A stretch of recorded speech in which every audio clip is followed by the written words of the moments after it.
Hello my dear friends, welcome sports Bangla YouTube চ্যানেলে। বন্ধুরা, এই ভিডিওতে আলোচনা করতে চলছে ঋষভ পান্থকে নিয়ে। যে ঋষভ পান্থ 1.5 বছর ধরে ক্রিকেট খেলা থেকেই বিরত ছিল, তার কারণ তিনি একটা খুব গুরুতর অ্যাক্সিডেন্টে আহত হয়েছিল। কিন্তু ঋষভ পান্থ ফিরে এসে তার যে আগের জলবাটা ছিল, জজবা ছিল, সেটা এখন আর তার নেই। হ্যাঁ বন্ধুরা, ঋষভ পান্থ সে আগের ঋষভ পান্থের মতো এখন আর খেলতে পারছে না। কারণ তিনি চোটের পরে দিল্লির হয়ে আবারও এবার আইপিএলের সিজন শুরু করেছে ঠিকই, কিন্তু প্রথম ম্যাচ এবং কালকে দ্বিতীয় ম্যাচ যেভাবে খেলেছে তাতে সে আগের ঋষভ পান্থ বর্তমান ঋষভ পান্থ আকাশ জমিন তফাৎ। যে ঋষভ পান্থ উইকেটের পিছন থেকে পুরো টিমকে মোটিভেট করে উচ্ছ্বাসিত করতো, সেই ঋষভ পান্থ এখনকার ঋষভ পান্থ আলাদা।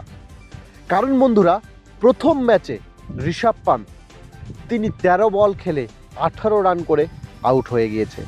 এবং গতকালকের ম্যাচে যেখানে জয়পুরে খেলা হয়েছিল রাজস্থান আর দিল্লির সাথে, সেই ম্যাচে ঋষভ পান্থ মাত্র 26 বলে 28 রান করেছে।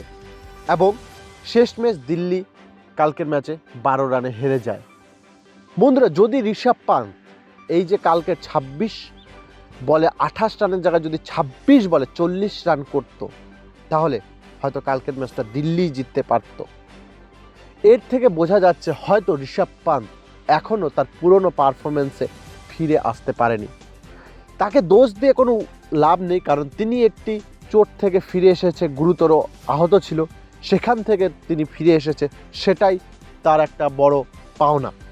কিন্তু অবশ্যই ঋষভ পান্থ আশা করব সামনের ম্যাচগুলোতে বেটার খেলবে এবং দিল্লির হয়ে ভালো খেলবে। এমনকি সামনে টি-20 বিশ্বকাপে ভারতের হয়েও তিনি দলের সদস্য হয়ে থাকবে।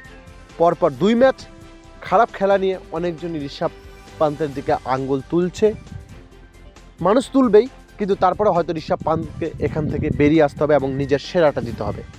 এরই সাথে সাথে কালকে ঋষভ পান্থের দিল্লির হয়ে সব থেকে বেশি ম্যাচ খেলার রেকর্ডটা হয়ে গেল। তিনি দিল্লির হয়ে কালকে প্রথম 100 ম্যাচ খেললেন কোনো প্লেয়ার দিল্লির হয়ে।